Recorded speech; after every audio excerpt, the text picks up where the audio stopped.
Oi, gente, tudo bem? Daqui a pouquinho a gente vai começar. Ó, se alguém tiver alguma pergunta, pode colocar aí. É, Além daqueles assuntos, a gente vai ter um tempo no final para esclarecer umas perguntas. E a gente conta com vocês aí, com a participação de todo mundo.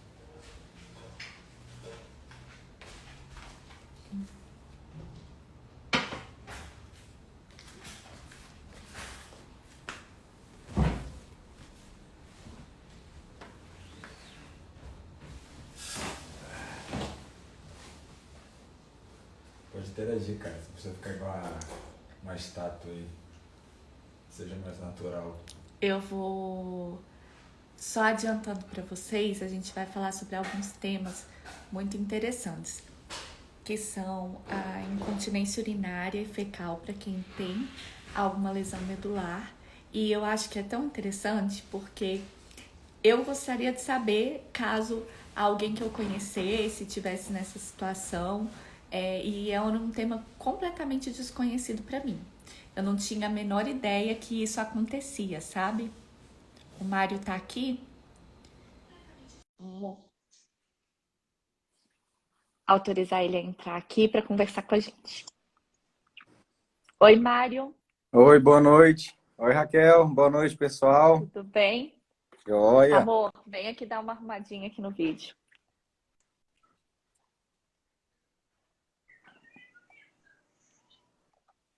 Tá bom agora? Tá ótimo. Tá ok, né? Então tá bom. Ótimo. Mário, então, nossa segunda parte da live, né? Que foi tão Isso. bom fazer, eu acho que foi um bate-papo tão legal, com todo mundo participando e com tantos assuntos para a gente conversar, né? Tantos assuntos, tantas coisas interessantes. E hoje a Isso. gente separou alguns assuntos mais perguntados, né? Então, a gente Uhum. vai batendo um papo de novo, galera. Quem quiser perguntar alguma coisa, fiquem à vontade. Se não estiverem entendendo, perguntem aqui também, que eu e o Mário vamos explicando, né? Isso aí. Ô, Mário, o primeiro assunto que a gente deixou para conversar é sobre o que acontece na lesão medular em relação à bexiga e ao intestino, porque o lesado medular ele tem um problema de incontinência urinária e fecal, né? Explica aí mais ou menos como é que isso acontece, que depois eu vou compartilhar a minha experiência. Certo. Então, eu até postei há mais ou menos 2 semanas atrás no Instagram que pouca gente desconhece que a incontinência urinária e fecal é um sintoma comum para quem tem a lesão medular, tanto na paraplegia quanto na tetraplegia, certo? E aí eu queria, né, estar comentando rapidamente com vocês o porquê disso. Porque a medula, Raquel, só cortando um pouquinho, a sua imagem está um pouco embaçada. Eu não Uai, sei se deixa eu ver aqui. talvez passar um paninho Amor, tenta na arrumar aqui. tela. Na câmera, né? Espera aí que a gente vai tentar. Passa um paninho ali na. Espera aí só um minutinho. Aqui para mim tá normal, Tá? mas vamos ver. Pessoal, Aí, agora ficou aí, bacana, ficou normal, melhorou? Ah, então melhorou. perfeito, perfeito. Ótimo. Então, voltando ao assunto, é porque Obrigada. a medula, a pessoa que tem uma lesão medular, afeta tanto a parte motora, né, que todo mundo quer voltar a andar, quer voltar aos movimentos, voltar a mexer. Então, na verdade, há um comprometimento motor, certo? Um comprometimento sensorial, a pessoa sente dormência, né, ou uma redução da sensibilidade, uma hipoestesia que chama, né? E também tem as desautonomias, né? O sistema nervoso autônomo, ele também fica prejudicado. E os níveis da incontinência urinária e fecal são os últimos, é S4 S5, está lá no sacro, né? O último nível neurológico que a gente chama. Então, a parte da incontinência urinária também fica prejudicado para pacientes com lesão medular. E por essa razão, né, por ser o último nível neurológico, a maioria das pessoas que tem uma lesão, a maioria não, todas as pessoas que têm uma lesão completa, por exemplo, vai ter a incontinência urinária ou fecal. Se tem a sensibilidade preservada, uma ásia B, por exemplo, ou uma ásia C, aí já consegue, às vezes, sentir que está com vontade de fazer, ou xixi ou cocô, mas não conseguem segurar, por exemplo. Já tem os pacientes que já conseguem segurar. Aí tem os tipos, né, da incontinência. Tem a incontinência que a pessoa, a bexiga espástica, né, que ela tem dificuldade de relaxar a bexiga para o xixi sair. Aí tem que fazer o CAT, né, o esvaziamento. E tem outros que já sai natural, não consegue segurar, porque toda hora fica. O xixi sai naturalmente, sem a pessoa ter o controle. Então, assim, de uma maneira geral explicando, seria isso. Então, tem comprometimento motor, sensorial, a incontinência urinária e fecal e do sistema nervoso autônomo, né? Regulação de pressão, sudorese e aí vai. E agora eu Sim, queria não, ver com você, né, a parte prática, né, no dia a dia, o que você orientaria para todos aí? não, com certeza. Outra coisa que eu ia falar antes, Mário, assim, para você que já trabalhava na área, com certeza não foi dessa maneira. Mas para mim, eu acho que quando eu vi um cadeirante na rua, eu pensava assim, meu Deus, a pessoa está só sentada em cima de uma cadeira, mas nada mais muda, né? Você não sabe que tem tantas implicações. Então, o que eu ia falar é que eu Isso. acho que isso é interessante. Eu sei que tem aqui pessoas que realmente têm lesão medular, que estão aqui nos escutando, mas também tem pessoas que não têm, e às vezes tem a chance de conviver com alguém que tem ou não. E eu acho que isso é uma coisa interessante da gente falar, até por conhecimento, né? Para as pessoas saberem como é que é mais ou menos uma vida aí diferente de uma pessoa próxima. Então, eu vou falar a minha percepção com tudo isso, que foi uma coisa muito estranha. Primeiro que quando você fica na UTI, eles colocam aquela sonda, não sei se vocês conhecem, que é a sonda de demora, que fica sondinha e o xixi fica saindo o tempo inteiro. O tempo inteiro, o tempo inteiro. E eu nem tinha que eu não ia ter controle da minha bexiga, nem pensava que isso pudesse acontecer. Ok, beleza. Fralda, usando fralda, porque você não tem controle do intestino, não tem controle do cocô, é uma coisa maravilhosa. Aí você não entende, né? Você pensa assim, ah, tô na UTI, de certo é alguma coisa que vai passar depois, alguma coisa que vai ser diferente daqui a pouco, mas não, gente. Infelizmente, é uma situação que quem tem lesão medular desse tipo tem que passar e tem que cuidar muito, porque o que que acontece? Às vezes a gente acha que, tudo bem cuidar mais ou menos da nossa bexiga, que o máximo que vai acontecer é você não fazer os procedimentos direito e tal. Só que a nossa bexiga, ela está interligada ao rim. E antigamente, só para todo mundo saber, muita gente que tinha lesão medular morria cedo, mas não era pela lesão, não, era por complicação dos rins mesmo, porque a pessoa não fazia nada, não sabia como funcionava, acabava tendo alguma doença renal grave e acabava morrendo, tudo isso por causa de uma bexiga Infecção e de um urinária intestino mata. neurogênico. É infecção urinária. As pessoas acham que é tranquilo, né, Mário? E não é, mata, como o Mário falou. E o nome que a gente dá para essa situação é bexiga e intestino neurogênicos, que no caso a gente não tem o controle do esfíncter, nem para fazer xixi, nem para fazer cocô. Eu vou contar para vocês mais ou menos como é que é a minha experiência para pessoas que têm lesão tão alta quanto a minha, mas vou falar também um pouquinho das diferenças que podem acontecer.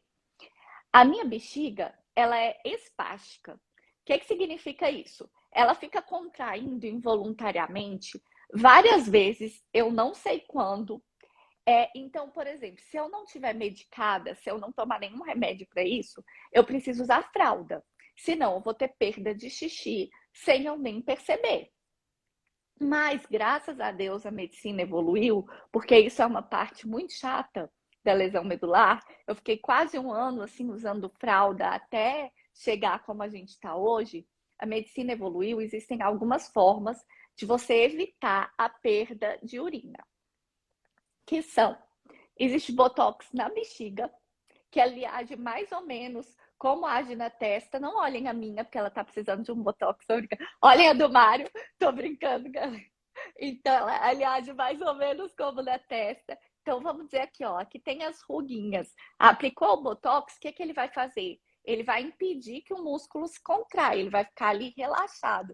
Mas se eu estiver explicando alguma coisa tecnicamente errado, Não, por tá favor, ótimo, tá me, excelente. Continua. me, me fala. Mas enfim, então ele relaxando a bexiga, para essas bexigas que são tipo a minha, como eu falei para vocês, que contraem bastante, o que que acontece? Diminuem as contrações e aí o xixi não tem escapes, não vai tendo essas perdas. E aí eu consigo ficar sem usar fralda. Isso quer dizer que eu tenho controle da minha bexiga? Não. Isso só quer dizer que eu consegui controlar com medicamento ou com botox, para que eu não tenha perda de xixi. Mas e aí, como é que faz? Porque tem que tirar o xixi da bexiga também. Tem que fazer Raquel, o só para antes esvaziamento. de você continuar, só fala para o pessoal qual o exame, como que você detectou que a sua bexiga era espástica, qual que é o médico responsável por isso, se é um ginecologista, se é um urologista, qual o médico que seria o responsável para fazer essa aplicação de toxina na bexiga. Perfeito, Mário. Obrigada por ter falado Aí isso. você continua para É, o raciocínio. beleza, ótimo. Olha só, urologista. A gente precisa de um urologista. Lesado medular precisa de um urologista. E não Tanto adianta a homem gente quanto achar, mulher, quando mulher, urologista, né? urologista. Isso, Não é isso. ginecologista, gente. Boa, Mário. Tanto homem quanto mulher vão no urologista. E a gente vai fazer um exame que chama urodinâmica. Esse Sim. exame, ele vai mostrar se a sua bexiga é desse jeito que eu falei que é a minha, se ela é flácida ou se ela é flácida, que é uma outra situação para quem tem lesão muito baixinha, lesionou lá para lombar. Que aí, nesse caso, a bexiga, ela não responde, ela é tão flácida que o xixi vai saindo. É como se o esfíncter estivesse ficando aberto ali. Então, o xixi vai saindo e você vai tendo perdas urinárias. Mas vamos voltar para o meu caso e para o que o Mário falou. Todo mundo tem que procurar um urologista e todo mundo tem que fazer uma urodinâmica. Aí as pessoas às vezes acham: ah, mas meu xixi todo está saindo da fralda, para que eu preciso isso? Porque eles fizeram vários estudos e viram que só de perda urinária você não consegue esvaziar sua bexiga completamente. Então, é preciso fazer o cateterismo. O que é o cateterismo? Chama cateterismo vesical intermitente. Que eu falo CAT, porque a gente aprendeu a falar CAT com o pessoal dos centros especializados, do Hospital Sara, do CRER. Todo mundo fala CAT, porque até ficar, vamos fazer o meu cateterismo vesical intermitente, não dá. Então, é a nossa sigla. Para o xixi, para fazer o xixi, para passar a sondinha. O que é isso? Você vai pegar uma sonda. Amor, pega uma sonda para eu mostrar para o pessoal. Acho que é legal, E né? lembrando, e se não Você fizer o saber. CAT, ficar só tendo perda? Então, não esvazia a bexiga completamente. E Aí, o se que não eu falei? esvazia? Infecção urinária, infecção na Isso. bexiga, infecção renal, doença crônica renal, morte. Assim, sendo bem, é, É, tipo, é a pessimista, mas é a evolução. verdade, é o que É, acontece. isso. Ó, eu vou pedir para o Lázaro mostrar para vocês. Isso aqui é uma sonda, que é a sonda que eu passo de 4 em 4 horas. A indicação é passar de 4 em 4 horas. O que tem que fazer? Ou no homem ou na mulher. Você tem que passar dentro da uretra da pessoa. E outra coisa muito importante, ó, o Lázaro está mostrando para vocês. Estão vendo a pontinha? Ela é abertinha e aqui no final também. Aí a gente, ó, vamos lá, não sei se vai dar para ver. Tá dando para ver aí o saquinho? A gente Beleza. coloca isso aqui no saquinho e aí essa parte aqui insere dentro da uretra. Cuidar bastante com a limpeza. Por quê? O que acontece? principalmente a mulher, que tem ali todo o seu órgão genital muito perto do ânus, etc. A gente tem que fazer uma limpeza muito boa para evitar a infecção urinária também. E o homem não precisa limpar, precisa também. Porque aquilo ali é um procedimento invasivo que a gente tem que fazer de 4 em 4 horas e a gente não pode levar bactérias para dentro do nosso trato urinário. Então, isso não é legal. Então, limpar é muito importante, cuidar disso é muito importante e mais do que o Mário falou. Ah, eu tô tendo perda, tá saindo da fralda, então eu não preciso fazer o cateterismo? Precisa fazer o cateterismo. Ah, mas ninguém nunca me falou isso? Procura um urologista. Ah, e eu sou obrigada a falar sobre isso. Não é todo urologista que entende de lesão medular. É um tema muito específico. Na verdade, que entende de bexiga neurogênica e possa te auxiliar. Então, sempre antes de ir no urologista, dá uma perguntadinha para a secretária se ele trata casos de bexiga neurogênica, se ele já ouviu falar sobre isso, porque aí ele vai poder te orientar da melhor forma para que você não tenha nenhuma complicação quanto a isso. E uma outra orientação que eu gostaria de passar é que logo após a alta hospitalar, sofreu a lesão medular, está internado, fez a cirurgia, no caso, né? Alta hospitalar. Qual que é a minha orientação? O que seria o melhor? Que você procurasse os centros especializados, né, que fazem a internação durante um mês, ou o SARA, ou o CRER, né? Esses centros já vão fazer todos esses exames, urodinâmica, se for, vocês já vão ter dado entrada nesse centro, se precisar de realizar alguma aplicação de toxina na bexiga, lá já vai ter o urologista para isso. E nessa internação, vocês vão receber todas as orientações de todas as áreas, né? Do psicólogo, do fisioterapeuta, terapeuta ocupacional, se precisar de um fonoaudiólogo também vai ter, do médico responsável, fisiatra e aí vai. Então, eu acho que o primeiro passo é que vocês procurem um grande centro de reabilitação, né, que são normalmente do governo, certo? E aí vocês costumam ficar um mês internado nesses centros, nos quais vão receber todas essas informações, orientações e o treinamento também. E aí, deu um mês, você vai para casa e aí começa todo o processo de reabilitação. Mas aí vocês já vão ter todo esse conhecimento, já vai ficar bem mais fácil. Mário, perfeito, porque tudo isso eu aprendi foi no SARA, no CRER. Aí, depois que você sabe um pouco desse mundo, aí sim você pode pesquisar alguma coisa, mas no começo é tudo muito novo. Então, você ter alguém para ensinar como fazer o cateterismo da forma correta, é, tudo isso é muito importante. Por exemplo, outra curiosidade, né? No meu caso, a maioria das pessoas elas fazem o cateterismo sozinha, mas eu não consigo, porque eu não tenho equilíbrio de tronco suficiente e nem a mão para pegar a sonda e inserir dentro da minha uretra. Então, quem faz o meu cateterismo é o Lages, ou a mãe, ou um cuidador. São as pessoas que fazem o cateterismo. E outra coisa, gente, é assim, levar com naturalidade, porque vai ser uma coisa que tem que ser feita. Então, aí às vezes as pessoas me falam, ah, mas e você? Como é que você se sente e tal? Não é bom, mas leva de forma natural. Você vai ter que fazer aquilo de 4 em 4 horas mesmo. Deixa que eles façam, deixa que seu marido ajude, sua esposa ajude, o que for necessário para que seja uma coisa tranquila. Porque E faz quem é parte da nossa paraplégico vida, faz a pessoa mesmo, faz né? Quem tem a mão, sozinho. faz. Perfeito, e é bem melhor. Ah, tem uma amiga minha aqui falando. Vocês acreditam que duas amigas quiseram aprender? Elas, ai, Raquel, não sei se você vai ficar sem graça com isso. Eu falei, não, eu achei ótimo. Eu falei, não acredito que vocês querem aprender, vamos ensinar agora. E elas fazem meu cateterismo também. Isso é muito legal, porque são Bacana. pessoas que você pode confiar. Eu posso sair com elas, a gente pode. Aí elas brincaram, agora a gente pode sair só as meninas. Eu falei, perfeito, pronto, já tá tudo ótimo, podemos ficar só as meninas. E outra coisa que o Matheus aqui tá falando bastante coisa muito interessante.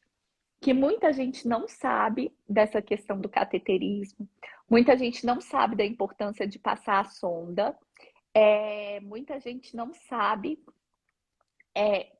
de como isso é essencial. Às vezes a pessoa sai do hospital com aquela sonda, é uma sonda que fica o tempo inteiro na uretra e que fica o xixi saindo e você só vai desprezando o xixi.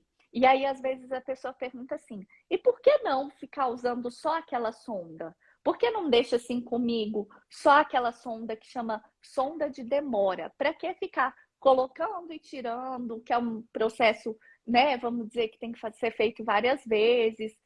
Mas essa sonda de demora que fica ali, deixando sempre o esfíncter aberto, ela é uma zona de contaminação muito grande. E como o paciente vai ter que fazer aquilo para o resto da vida, não tem como ele ficar com aquele tipo de sonda, sabe?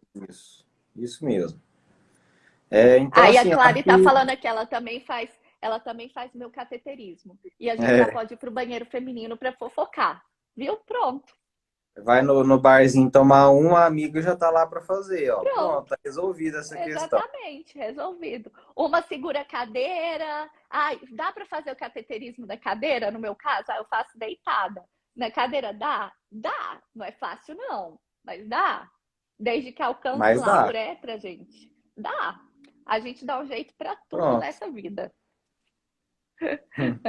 Acho que é isso. Então E, eu acho que e em outra coisa. relação à incontinência, né?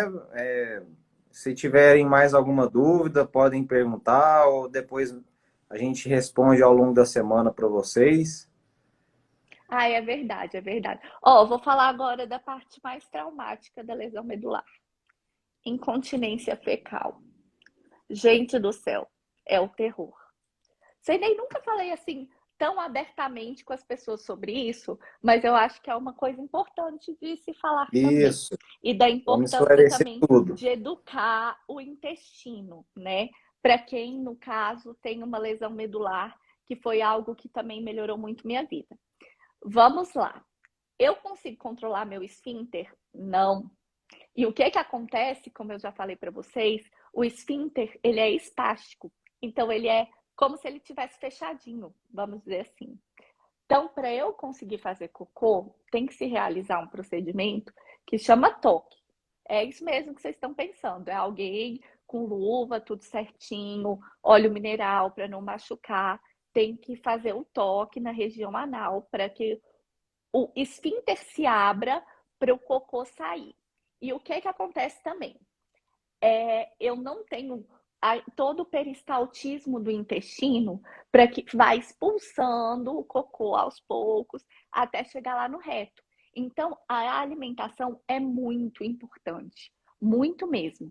No caso de quem tem lesão mais alta, de quem tem esse intestino que também tem o esfíncter fechadinho, geralmente a gente tem o intestino bem mais preso. Então a gente precisa se alimentar com coisas laxantes, com tudo mais, para poder conseguir ir ao banheiro adequadamente. Mas é sozinho? Não. É fazendo toque. E às vezes, se você não faz isso, tem que dar uma olhada se isso não está prejudicando a, o seu ato de evacuar, de realmente tirar tudo que tem no intestino, porque a gente ficar deixando o intestino muito preso é toxina ali o tempo todo. Não é legal, causa toda uma desbiose, que é uma alteração na microbiota intestinal, é ruim para o nosso corpo. Então a gente tem que cuidar bastante com isso também. E aí, com relação ao toque, é um pouco mais difícil de acostumar do que da bexiga. Mas sabe o que que você faz também, gente? Sorria e seja feliz. Finja que nada está acontecendo. Um dia alguém falou para mim, mas não é ruim, você não fica sem graça. Eu falei, tipo, Vai fazer o fazer o quê? quê? Se ficar É sem ruim, graça sim. resolvesse, né? Não resolve, É ruim? É ruim. Não tô falando que é bom. Mas, finge outra coisa. Quando eu tô de boa, quando tem um dia que eu tô achando pior, eu começo a rezar no meio do negócio, pensar, não vou nem pensar no que tá acontecendo, e pronto, e passa logo. E aí, Raquel, e outra quais coisa os que é muito alimentos, importante. quais os alimentos que faz soltar um pouco esse intestino, ingestão de líquido, como que é? Como Tá nutricionista, hein? ótimo. Gente, a Raquel é nutricionista, viu? Vocês não sabem. Ah, é mesmo, gente, eu sou nutricionista também. Então vamos lá. Vamos entrar nisso que é importante. É, eu não como nada que prenda. Por exemplo, frutas que prendam, vamos dizer, uma banana, uma goiaba, alguma coisa assim. Eu evito ao máximo. Quando eu quero comer, eu vejo um dia que a minha alimentação está muito balanceada. Mas importante, toda manhã eu como mamão. Também não gosto de mamão, mas também não vou morrer comendo mamão. Aquela coisa, né? Mas o mamão ajuda muito. Outra coisa, água de ameixa. Eu vou passar a receitinha para vocês depois. Eu vou postar é, um story com a receitinha de novo, porque ela me fez muito bem. É maravilhoso. Psyllium, mais ou menos uns 5 gramas de psyllium. Psyllium é uma fibra que você encontra em loja natural. Tipo essas lojas que vendem produtos naturais. É excelente, mas tem uma questão. Não comer, na verdade, comer fibra sem água trancou mais ainda o intestino. Então não adianta você comer tudo isso que eu estou falando, comer as fibras e não ingerir uma boa quantidade de líquido. Então tem que cuidar com isso também. Folhas, sempre comer vegetais, folhas verdes escuras, folhas no geral.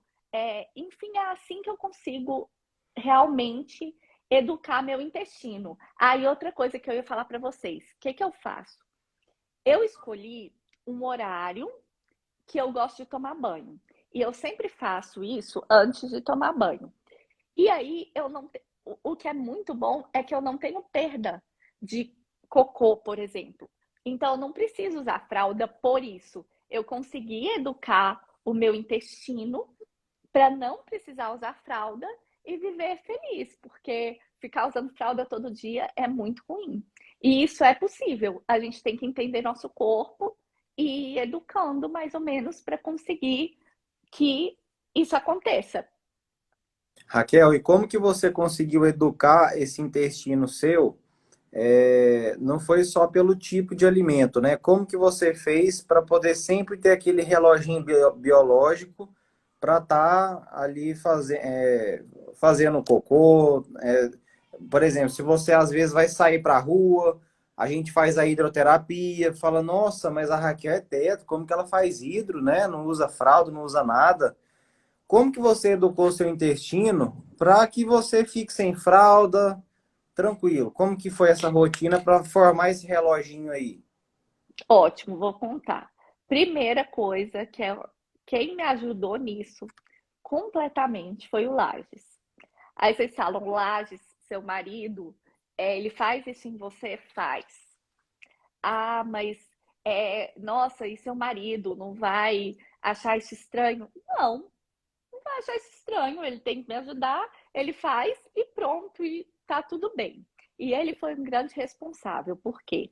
Ele desde o começo falou assim: você não vai ficar usando fralda para isso. Vamos lá.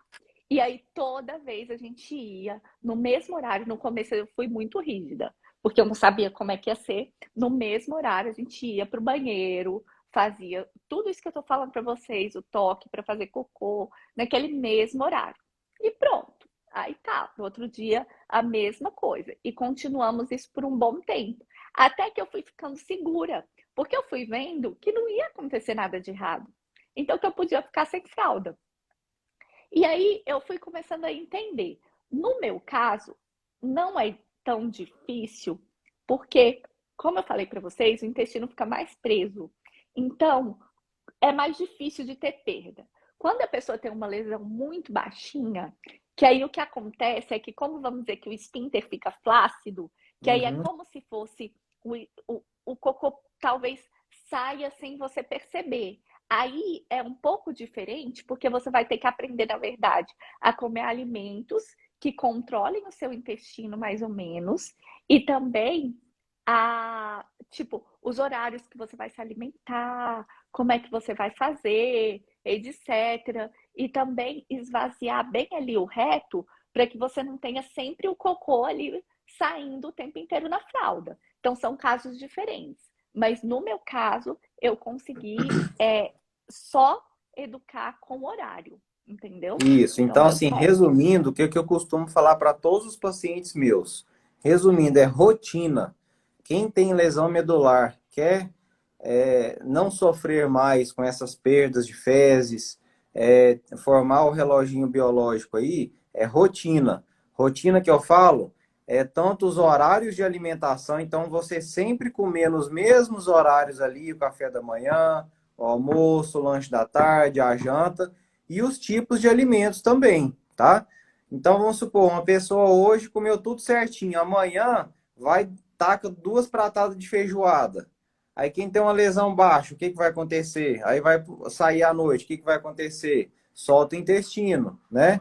Ah, aí no outro Não dia dá. vai e come 2 pamonhas. Aí tá, aí no outro dia vai, come um churrasco, ou toma muita cerveja, aí no outro dia come certinho. Então, assim, quem não tem uma regularidade alimentar, tanto dos tipos de alimento quanto de horários, não consegue formar esse relógio e não vai ter não vai ter sucesso nisso aí, tá? Então, Mário, isso é uma boa. A gente também não mudar muito o tipo de alimento, como você falou. isso. Eu não tenho uma alimentação muito diferente a cada dia. Então, são aqueles alimentos que eu como e aí eu entendo como o meu corpo vai funcionar com isso.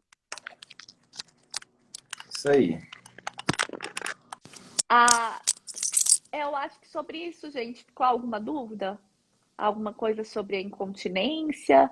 Sobre como funciona? Alguém falou aí disciplina. E Mário, você falou uma coisa, né? Eu lembro muito, tem algumas frases de alguns profissionais que me marcam. E o Mário foi quem me falou, Raquel, você quer que tudo fique bem? Crie uma rotina. E aí eu criei uma rotina de tudo também, gente. De sono, de hora de acordar, de hora de comer, de hora de ir ao banheiro, de hora de tomar banho. Porque seu corpo vai se acostumando melhor. Eu não sei explicar, mas se a gente faz umas oscilações muito grandes, é muito difícil o corpo se comportar de uma maneira legal. Porque aí você começa a sentir um monte de coisa que não é igual uma pessoa que não tem deficiência sente, Uhum. mas a gente começa a sentir umas agonias, um calor, suor, etc. Então é muito importante. Mário, você me ajudou muito quando você falou isso para mim. De rotina, sempre Bom lembro. demais. Acho que a gente pode ir para o Então, segundo assunto, isso. né? O que, que você Vamos acha? passar para a próxima aí. Vamos falar de espasmo e espasticidade um pouquinho? Vamos lá. Então começa aí explicando pra gente. Então, pessoal, a espasticidade, né, uma condição neurológica de quando a pessoa tem lesões altas, né? Lesões no sistema nervoso central, né? Se uma pessoa tem uma lesão tanto no cérebro quanto na medula, pode acontecer uma espasticidade, né? O tônus fica aumentado, o tônus muscular. No caso da medula, a medula, a pessoa tendo ali uma lesão medular ali mais ou menos até L2, nível L2, vai ter uma espasticidade, aqueles espasmos musculares e uma certa espasticidade. Quem tem uma lesão muito baixa já não vai ter espasticidade mais, porque já não vai envolver sistema nervoso central, e sim sistema nervoso periférico, que são os nervos. E aí já vai ter ao contrário, já vai ser a hipotonia, a flacidez, certo? Então, para tetraplégicos, todos os tetraplégicos vão ter a espasticidade, né? O tônus muscular vai estar aumentado, tá? Quais são as condições que podem reduzir essa espasticidade? Através de medicamentos, né? Tem o baclofen, que às vezes a maioria dos pacientes que estão participando da live aqui já experimentaram, é um medicamento bastante comum, prescrito aí pelos médicos, né, pelos fisiatras, que normalmente são os que acompanham, ou os neurologistas, para poder reduzir sistemicamente, de forma global, a espasticidade. Existe também a toxina, que é o Botox, né, conhecido como Botox, a toxina botulínica aplicada sobre aquele determinado músculo espástico que está dificultando ali o processo de recuperação, o fisiatra faz a aplicação de toxina em cima daquele músculo, esse músculo vai relaxar e vai diminuir a espasticidade. Existe também a bomba de baclofen, que é um dispositivo, é uma cirurgia, na verdade, feita por um neurologista funcional que tem especialização em neuromodulação. Ele faz uma cirurgia na medula, na coluna, ele implanta um dispositivo e aí coloca o local onde vai colocar o baclofen, né, que esse baclofen vai diretamente lá na medula para poder promover aquele relaxamento. E esse dispositivo onde coloca o baclofen, ele é subcutâneo, então de tempos em tempos tem que voltar lá para colocar. É muito assim, eu mesmo nunca peguei um paciente que fez esse procedimento, mas é um procedimento que existe e eficaz, né? Não é indicado para todos, mas é um procedimento que existe. Então, normalmente o que é utilizado é o medicamento mesmo, o baclofen, tem várias doses diferentes, e a toxina botulínica. A toxina, normalmente a gente indica para fazer a cada 3, estourando 4 em 4 meses, tá? É um procedimento que nós fisioterapeutas indicamos, tá? Então a gente, mesmo nós não aplicando a toxina ali, a gente tem que entender para poder encaminhar para o fisiatra estar fazendo essa aplicação. Então, por enquanto, a gente ainda não faz esse tipo de procedimento, né? Talvez daqui a algum tempo e tal, mas a gente tem que entender para a gente poder estar indicando para o fisiatra estar fazendo essa aplicação e otimizando o processo de recuperação. Os espasmos são algumas condições decorrentes da disreflexia autonômica devido à lesão no sistema nervoso autônomo que tem na medula ali, na parte lateral da medula. Então, se tiver alguma coisa atrapalhando, incomodando o corpo do paciente com lesão medular, seja dentro do corpo ou fora do corpo, vai ocorrer essas disreflexias autonômicas, tá? Muita gente fala, nossa, minha perna está mexendo, mexeu aqui, né? Tá... Não, esses movimentos involuntários não são bons, não é um sinal bom, tá? Para quem é um ASA, né, uma lesão completa, não é bom. Isso é Ô, sinal Mário, deixa eu só que... contar uma coisa depois. É porque é muito Aham. engraçado, gente. Quando eu tava na UTI e meu dedo mexeu, vocês não têm noção da felicidade que eu fiquei. Aquela pessoa que não entende nada. Eu fiquei numa felicidade, gente, olha, tá começando a mexer e tal. Nada a ver, como o Mário está falando, gente. Aquilo Isso, é um movimento involuntário, não tinha nada a ver com nenhum tipo de melhora. E é normal, né, que justamente. aconteça É quem normal. tem alguma lesão neurológica, né? Mas enfim, Isso. pode continuar. E aí, então é porque tem alguma coisa, tanto dentro do corpo da pessoa, do paciente, quanto fora, que está machucando, está atrapalhando. Então, um exemplo, a pessoa está usando uma órtese e essa órtese está machucando, ela não está sentindo, porque não tem a sensibilidade. Então, vai dar desreflexia. Ou a fralda está machucando, está apertada demais, ou a roupa está muito apertada. Então, essas situações, no caso, se tiver alguma coisa fora do corpo. Dentro do corpo, às vezes a pessoa está com uma infecção urinária, ou está com o intestino cheio, né? Tá com prisão de Às vezes ventre, no caso, né? Isso, a às vezes até bexiga quando a muito bexiga cheia. tá cheia, né? Isso. Não fez ali o CAT de 4 em 4 horas, aí tá muito cheia. Então, alguma coisa ali dentro, às vezes a pessoa está com Covid ou está com dengue e o paciente está tranquilo. Mas lá dentro está acontecendo algum processo que a pessoa não está sentindo e aí vem a desreflexia também. Então, os espasmos que acontecem são por esses motivos. O corpo dá um jeito de avisar pra gente, né? Avisa, Não da avisa. mesma maneira, mas ele avisa. Então, tá tendo mais espasmo, fica de olho, porque pode ser alguma coisa. No meu caso, isso é muito particular, né? No meu caso, eu não consigo associar os meus espasmos com uma coisa específica, mas existem pessoas que, por exemplo, quando tem espasmo, sabem que é porque a bexiga tá cheia, ou etc. Então, eles também, às vezes, dão sinal do que está acontecendo com o seu corpo quando você começa a entender melhor a sua questão particular, né, com relação a isso. Mário, eu vi aqui que a Gabi perguntou se Isso, estou existe vendo algum agora remédio aqui. para tomar. Ah, tá vendo a pergunta dela? Se há algum Isso, antes remédio da para tomar físio. antes da físio, ou se os remédios para espasticidade, eles são de horário normal, Não, etc. não, não, não, não, não tem um medicamento específico que pode ser usado antes da fisioterapia para otimizar.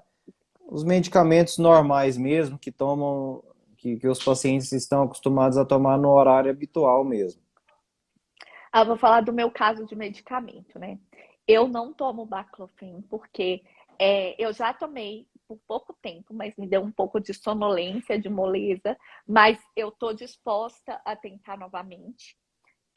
O que eu uso, que me ajudou muito com espasmo, espasticidade, foi o canabidiol, que é uma coisa ainda polêmica para Isso, algumas esqueci de pessoas, falar. Isso, entendeu? Porque é aquele remédio lá derivado da maconha, mas uma coisa não tem absolutamente nada a nada ver a com a ver com a outra. outra, nada a ver mesmo. Quem me conhece sabe que eu sou a pessoa correta, no drugs, vamos dizer assim, né? Nunca experimentei isso e tomo canabidiol todos os dias e ele me ajuda bastante nisso. O canabidiol, às vezes alguém tem curiosidade de saber como conseguir, etc. Ele pode ser encontrado aqui no Brasil. A gente pode ou importar, ou existem associações que produzem um canabidiol, que são formas Sim. legais, tudo certinho de você utilizar o canabidiol. Hoje em dia E está bem realmente, mais fácil que antigamente, né, para conseguir.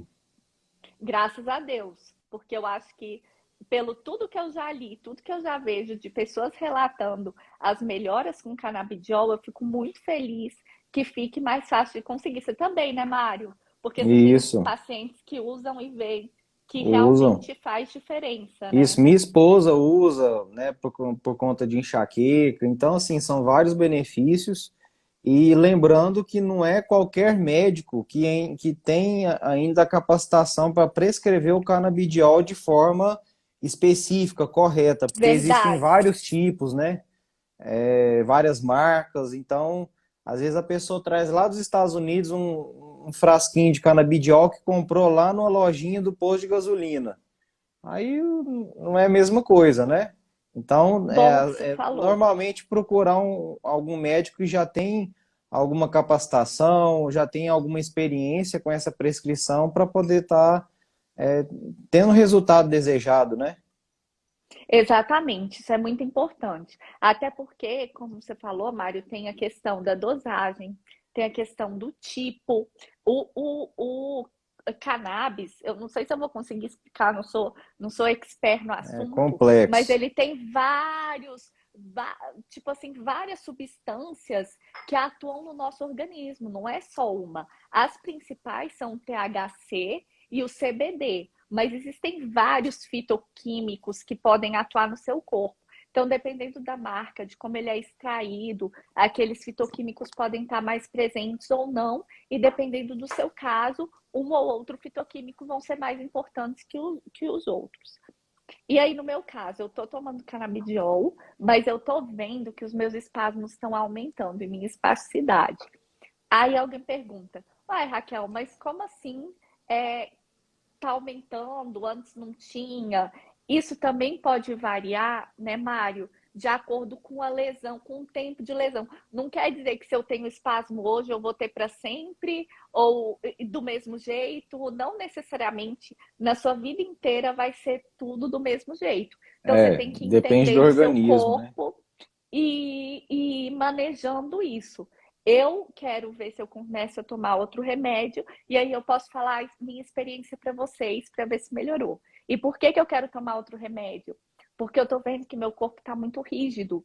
Então, isso às vezes atrapalha até mesmo na fisioterapia, né, Mário? Fica mais difícil Isso, da gente fazer isso. os exercícios. Então, eu Uhum. acho que uma forma da pessoa saber se ela tem que procurar outro, um método de tratar a espasticidade é se está atrapalhando na vida dela, nos No exercícios, dia a dia. etc.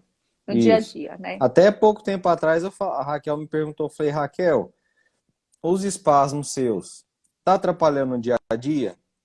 Tá empinando a cadeira para trás na hora que a perna levanta? Tá tirando seu equilíbrio quando você fica sentada? Tá atrapalhando no dia a dia? Não. Aí, um tempo depois, já começou a atrapalhar. Então, é a Foi hora da isso gente mesmo. já reavaliar. Aí ela já procurou o fisiatra, certo? Que ela tem costume de ir. E aí ele já viu o canabidiol, tá vendo talvez a possibilidade de uma toxina, mas por enquanto no canabidiol e tentar aumentando aos poucos a Isso, dosagem, né? E acertar, né? O medicamento correto para poder melhorar isso aí, né? O é Charleston perguntou, verdade. a Verônica já respondeu aí. Aqui no Brasil tem a Abraça Esperança, que é uma É associação verdade. aqui que é brasileira mesmo e que fornece o canabidiol para os pacientes neurológicos aí normalmente, né? Ou os que sofrem de enxaqueca ou alguma outra patologia que necessita. É verdade, isso mesmo. Ô, Mário, vamos pro. Eu tô vendo aqui, o tempo tá voando Tá hoje. voando. É, Gente! Não, vamos pro outro bacana. assunto para a gente tentar falar pelo menos um pouquinho de cada coisa. E se não der, Isso, a gente marca uma isso, próxima. isso. A gente ia falar um pouco sobre SCARA, né? Sobre como é que funciona. Esse foi um assunto que já foi debatido um pouco na primeira parte da live e Isso. ficaram algumas dúvidas ainda. Então, SCARA, explica aí, Mário. Eu não vou. Você é muito melhor que eu para explicar essas coisas. Então, pessoal, a escara nada mais é do que o posicionamento mantido por um longo tempo sobre uma proeminência óssea, certo? Então, assim, é um descuido, na verdade. A escara é um descuido. Não está fazendo a mudança de decúbito de tempo em tempo, né? No máximo ali a cada 2 horas, certo? Para quem é um tetraplégico, não consegue fazer nenhum tipo de liberação de pressão ou mudança de Ó, bem decúbito, então lembrado. isso, então tem que fazer, né? Os paraplégicos sempre estão fazendo a liberação de pressão, que é segurar nos braços da cadeira de roda, levantar e abaixar. Eu sempre oriento fazer no máximo a cada 10 minutos. É um vício que eu quero que pegue. Fazer a liberação aqui para tirar a pressão do sacro sobre o assento da cadeira, certo? Então, esse é um tipo de prevenção bastante efetivo que todos os cadeirantes têm que fazer para poder não dar a escara ali no sacro. Na mudança de decúbito, então, foi o outro exemplo que eu dei. Né? Normal, quem é paraplégico, né, não tem a sensibilidade ali nas pernas. Ou tetraplégicos, né? Tanto faz, mas sempre está fazendo mudança de decúbito. Os paraplégicos conseguem fazer de forma independente, né? Assim, pelo menos uma vez no dia ou a cada 3 dias, pega um espelhinho, dá uma olhada por trás no sacro, ali no bumbum, nas costas, se está tudo ok, se não tem nenhuma feridinha. Os tetraplégicos, a pessoa que convive ali, o cuidador, sempre está fazendo a mudança de decúbito, para um lado, para o outro, deixando sentado na cadeira, aí deita de novo. Então está fazendo essas mudanças de decúbito. A Daniele colocou aqui o que ajuda também é o colchão pneumático. O colchão pneumático, né, o assento pneumático também, na verdade é o único que vai ajudar a prevenir e alguns até a tratar a escara. Então, aqueles de água ou aqueles de caixa de ovo não tem efetividade nenhuma para a prevenção de escara. Vai dar, tá? O de água, então, nem pensar, porque a água, além de ser úmida, é quente. Lugar quente e úmido, né? Vai proliferar a bactéria e aí é como se estivesse cozinhando ali a pele e a escara ela vem de dentro para fora da pele. Quando você vê o olhinho ali saindo, lá dentro já está tudo comido, certo? Então, tem que fazer, assim, um investimento, na verdade, que eu acho importante, né? A pessoa, Um dos mas eu não mais tô com importantes, dinheiro e eu acho. tal. mas a pessoa vai ficar a vida inteira ali, às vezes, numa cadeira de roda, vai ficar sentado ali. Então, vamos, às vezes, vale a pena dividir em várias vezes ali, comprar um assento pneumático e tudo. Existem várias marcas diferentes, mas tem uma coisa que vai promover um conforto e não vai dar escara. E tem os colchões também, né, que pode estar utilizando aí durante a noite, caso não quiser ficar também toda hora mudando de posição, né? De 2 em 2 horas aí é puxado também. Tem a opção do colchão, tá bom? Mário, deixa eu ser sincera, porque eu não consigo mentir aquela pessoa. Eu vou falar o que eu faço. Não briga comigo na frente de todo mundo. À noite, para não atrapalhar o Lages, o Amanda que está dormindo Ah, comigo, Mário, não deixa eu falar. dá Eu moral pro mudo de Lages, não. posição só uma vez. Eu ainda sou boazinha, fico com medo, pensando no sono desse menino.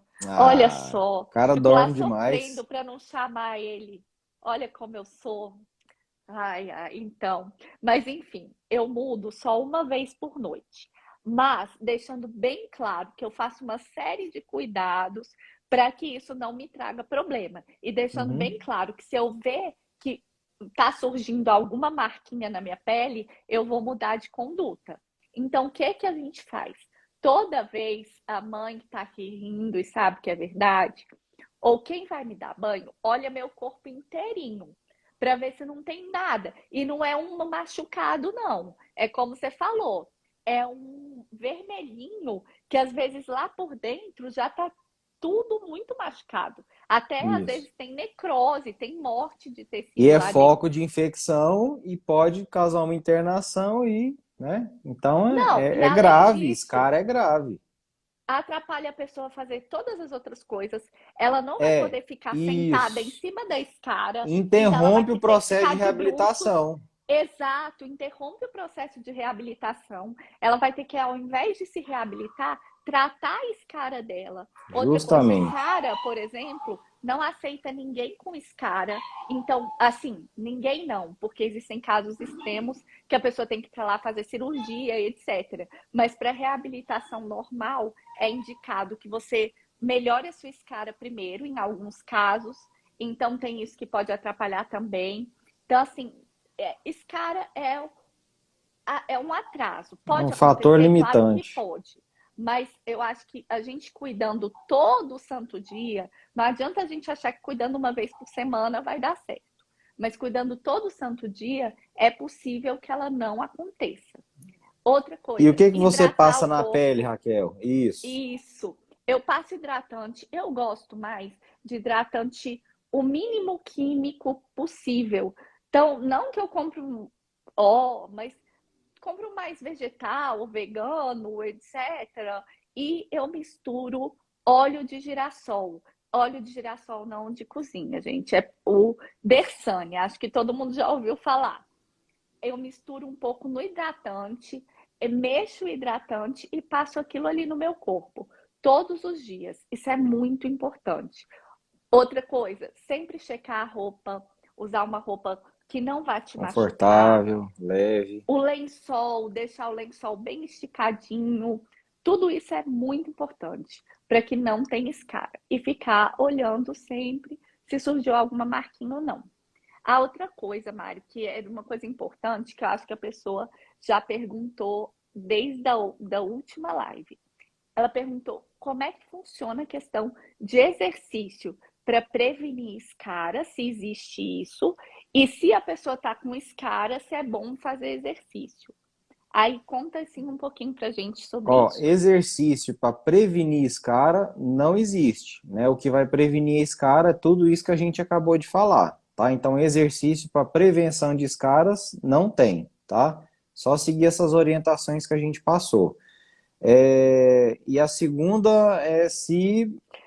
Como é que funciona, por exemplo, você tá com escara e os exercícios, como é que Ah, fica? parou. Aí acabou, não É. tem que parar. Porque a escara Então, tá ali, né? Tá o olhinho ali, vamos pôr no sacro, né? Aí você vai começar a fazer o tratamento, né? Com o enfermeiro, passando remédio, curativo e tal. Se eu ficar fazendo a fisioterapia, tentando, né, mudança de decúbito, fortalecimento e tal, aquela coisa, toda hora mudando de posição, a pessoa fazendo a força, ela não vai estar sentindo se está machucando, né? E eu também não vou saber porque eu não vou estar olhando ali na hora. O simples fato dela movimentar, ela vai estar tracionando ali a pele. Então eu não vou estar contribuindo para o processo de cicatrização.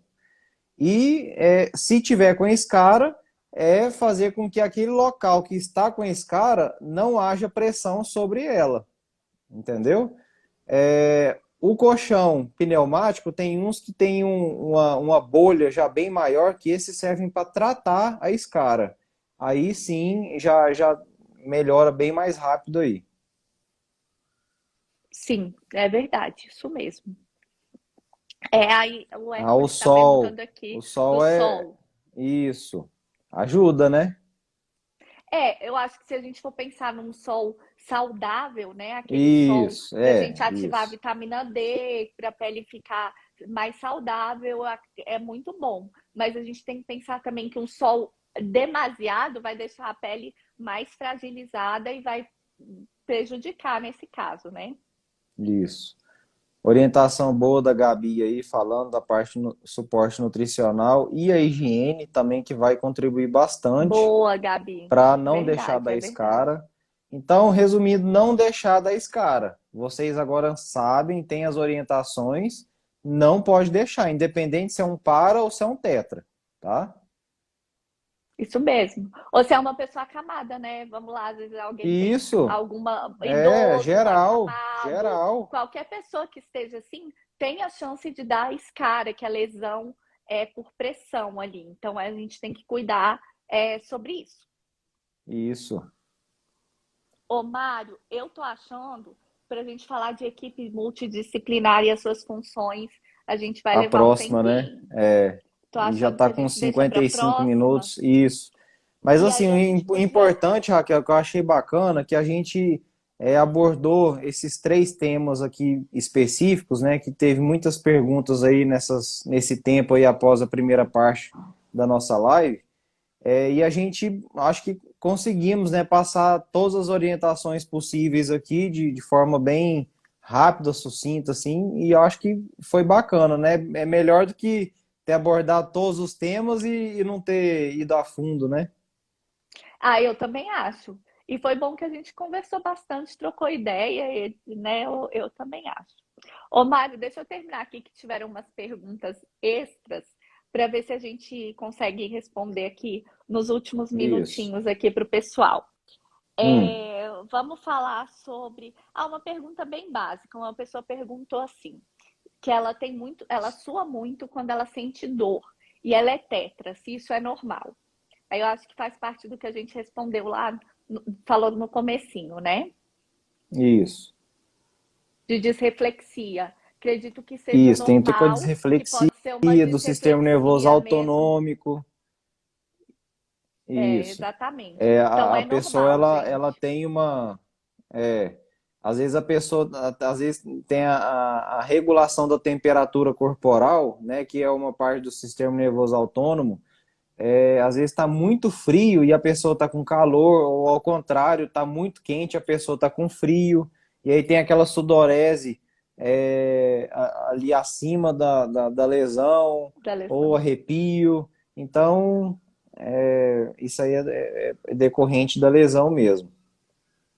Eu suava muito e o canabidiol me ajudou muito nisso. Eu suava Olha, só a cabeça. é, Quando tinha alguma disreflexia, né? Aí o canabidiol me ajudou muito. E acho que para fechar com chave de ouro, eu adorei essa pergunta e veio bem no momento que na mídia está se falando um pouco sobre essas novas pesquisas e o que está acontecendo, que é qual é o que a gente acha sobre as novas tecnologias e o que vai acontecer aí no futuro com pessoas com lesão medular, etc. E o que a gente imagina bacana. que vai ser aí no futuro. Então, eu queria que você É. falasse um pouquinho sobre isso, Mário, para a gente encerrar. Gente, o futuro chegou, né? Antes era uma coisa que a gente só via nos filmes e tal, e agora chegou, né? Eu coloquei nos meus stories na semana passada que isso ainda está em fase de teste, tá? Não está sendo comercializado, mas a gente já sabe que é uma coisa que existe, né? É, vão ter as indicações específicas, não vão ser para todos os pacientes. A gente tem que ver o desgaste energético que essa órtese robótica acontecer, Explica um ou pouquinho esse para quem não dispositivo, esse viu, implante que Mário. vai fazer. Ah, isso. Isso, é um implante que eles estão fazendo teste já em humanos, né, em pacientes paraplégicos. Eles colocam um implante na região da medula, na lombar, e esse implante é conectado no tablet, né? E aí ele liga, e aí esse paciente, através desses impulsos elétricos que esse implante fornece ali na medula, essa informação passa através dos nervos e chega até nos músculos, e aí a pessoa volta a ter os movimentos. Não são movimentos perfeitos, normais, mas a pessoa foi capaz de ficar de pé, de dar alguns passos, e essa capacidade vai aumentando cada vez mais de acordo com o treino realizado na fisioterapia ali que a pessoa vai fazendo, certo? E aí, o desgaste energético com certeza é muito maior, o tempo que ele vai demorar para deslocar de um local para o outro é muito maior do que na cadeira que ele estava acostumado, mas a pessoa está ficando, voltando a ficar de pé, conversar com outra pessoa de frente a frente, olho no olho de novo, o risco de escaras, né, pela pressão ali que fica, já diminui. Então, assim, chegou, né, pessoal? Então, eu acho bacana, já existem estudos hoje, parece que foi em 2019 que eu ouvi falar, que também está em fase de testes, um implante que coloca, como se fosse um marcapasso cerebral, que coloca na área das pernas, lá no cérebro, e o outro na região lombar. Um conecta com o outro através de Bluetooth, e aí acontece também o mesmo procedimento. Então, assim, é mais um estudo que está sendo realizado. Então, assim, dentro da neuro, eu acho que a lesão medular é o assunto, a condição clínica que é mais estudada e mais realizado pesquisas, e é o que mais tem dinheiro investido, porque eu acho que mesmo quem não é um lesado medular tem o sonho de ver uma pessoa que estava na cadeira voltar a andar, né? Então, bacana, viu? Resumindo tudo aí, esses são as novidades que estão surgindo. Nossa, a gente fica na expectativa e com muita esperança, né, Mário? Que eu acho que o É. futuro tá aí e tenho certeza que a gente ainda vai ver muita coisa pela frente. Por isso, gente, Ah, e outra, se se cuidem. cuida, não deixa da deformidades, contratura muscular, deformidade óssea, não deixa. Porque se lá na frente descobre um negócio desse, né? Seja por cirurgia ou célula-tronco, né? Que também a pesquisa em célula-tronco nisso está bem avançada. Mas se lá na frente você tem uma deformidade ortopédica, né? Na estrutura músculo-esquelética, e aí vem a cura da lesão medular. Infelizmente, você que tem uma lesão medular não vai poder se encaixar, né, nesse grupo aí que vai ser beneficiado. É verdade, é verdade. Isso é muito importante. Ai, Mário, que bom. Fiquei muito feliz da nossa segunda live. Bacana Acho que a gente demais. ainda Show de conversamos bola. sobre muitas coisas importantes, né? E Isso. a gente vai marcar uma outra, né, pessoal? O que que vocês Vamos acham? sim. Foi produtivo, né? Eu ver aí o feedback do pessoal, se gostaram, se foi produtivo. Que aí a gente Obrigado aí pela continua. interação também do pessoal. Uhum. Isso mesmo, também estou adorando. Que aí a gente continua conversando, esclarecendo as coisas, né? Por mim, a gente já marca outra daqui a pouco. Vamos sim, com certeza. Obrigada, Mário. Boa noite para Obrigado, Raquel. você. Obrigado, pessoal. E até breve. Até. Foi maravilhoso. Muito obrigada. Obrigada a todo mundo por estar aqui com a gente, por ouvir um pouquinho, pelas perguntas, pelos comentários, por estarem sempre aqui conosco, tá bom? Um Obrigadão, beijo. pessoal. Um abraço. Tchau. Tchau.